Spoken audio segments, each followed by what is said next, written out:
Wonderful stuff. That was Steve Mason live in session with Brothers and Sisters.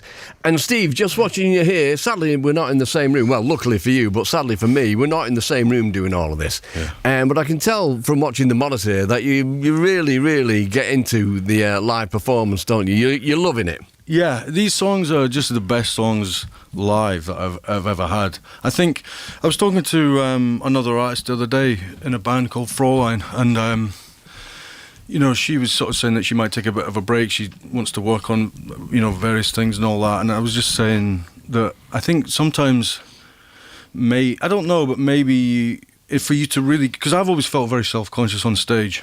Right. But I don't with these tracks, because I think I've written some songs that exactly kind of encapsulate not only how I'm feeling, but how I want to feel.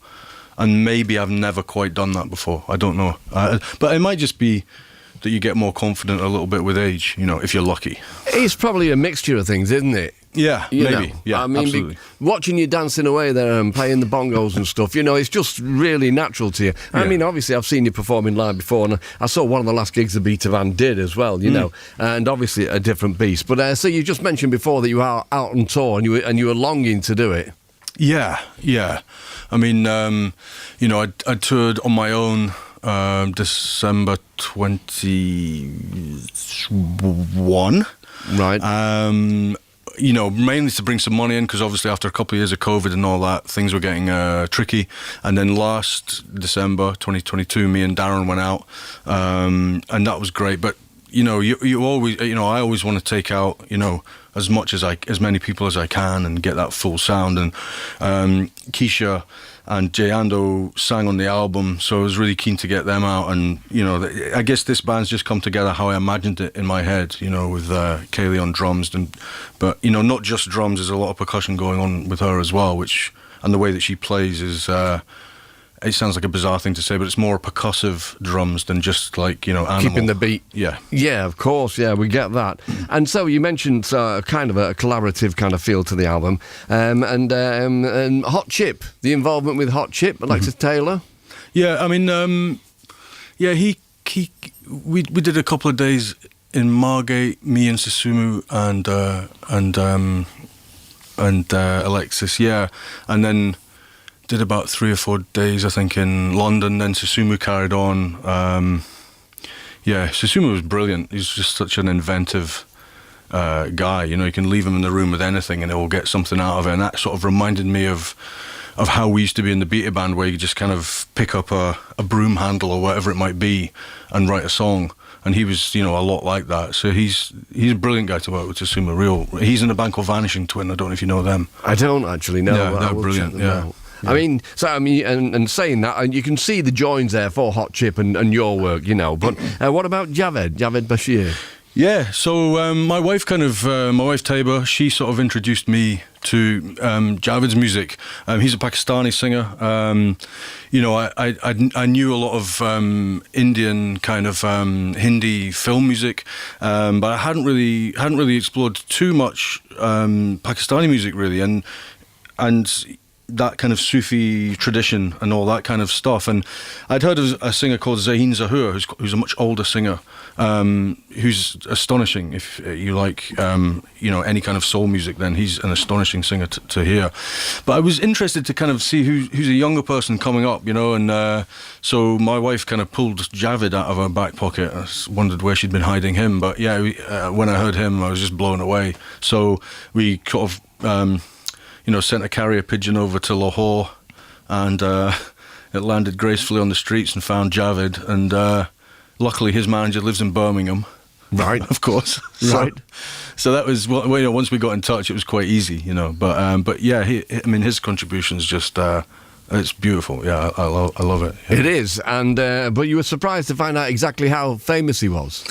Well, that's certainly true, yeah. When James Hankins was shooting the video for No More, he called, because we had 2 teams out on that day filming, one in Pakistan and one here.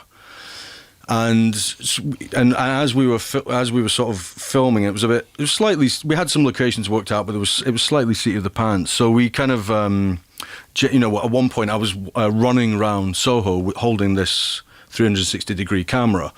And James thought, well, let's see if we can get Javed to do that. So he called up the production team in Lahore, and they said, yeah, we could get him to do that, but it will mean increasing the security budget. And James was a bit baffled. Right. He's actually really, really famous. So we'd have to close off 3 or 4 streets in order for him to sort of go out and run around the streets. Blimey. So right. it was a slightly different, A thing dynamic. while I was sort of parading around Soho. Not getting bothered by too many people. No. That's showbiz, mate, I tell you. Yeah, it's We've a long way all to the been top. there. You told me earlier that you are writing a book, but it's not a memoir as you might usually suspect, is it? No, I mean, when I started the book, it was when I was kind of waiting to move to Brighton, so everything in my cottage had been packed up, and so there was nothing in the flat really except a laptop. So I thought, well, I'll just sort of start writing. And when I started, I mean, this was about 8 years ago. When I started it, I was single and childless, and now I have a wife, Right. Taba, and a daughter, Layla. So, things have changed a lot, but it was great. And as I was saying to you earlier, it's amazing once you start delving back, the things that you do remember, the small details and the large details. But you also have to. I mean, I have made quite a few phone calls to John McClane to sort of verify certain things. Yeah, it is strange, isn't it? Because I mentioned to you also, as we were talking earlier, it's a podcast called Oh Brother, which is Steve and Paul Hanley.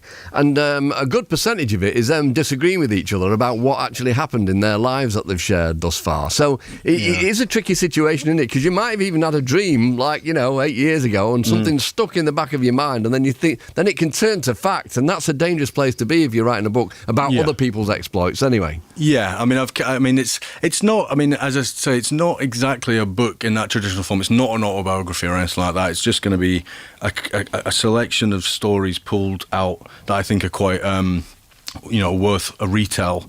And then there's going to be lyrics in there and pictures and photographs and all kinds of stuff. So I think it's going to be more like a kind of scrapbook. That's my intention at the moment, anyway. Okay, mate. So when are we looking at that being published? That's a good question. That's $1 million question, eh? That's the £600 question. Let's see. I'm going to try and finish it this year. So with a bit of luck, we could. It could be in your stocking for next Christmas. Not next Christmas. The Christmas after. Right. Okay. Well, dangle that carrot. Why don't you? Yeah. I mean, I'm just thinking now. I should do something really outrageous. I might get a bit of a chapter.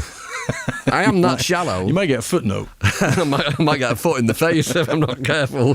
So you are playing tomorrow night in Manchester. Now, I've got on the list here that you're playing Gorilla, but as I understand it, Gorilla at the moment is out of action, is it?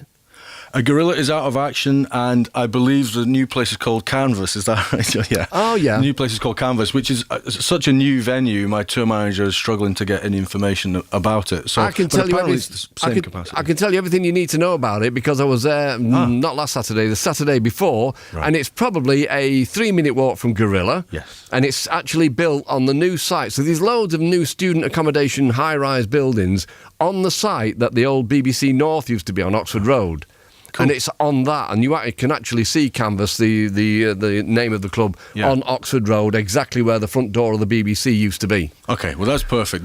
So the take home there is it's a 3-minute walk from Gorilla. Yeah. So anybody who goes to Gorilla and is disappointed, they've only got a 3-minute walk to Canvas. So there we go. Exactly. We've sorted that out. Then you're playing the following night, the Electric Ballroom in London, and then on the 5th, the Rescue Rooms in Nottingham, and then on the 6th, you're finishing off at Concord 2 in your now hometown of Brighton.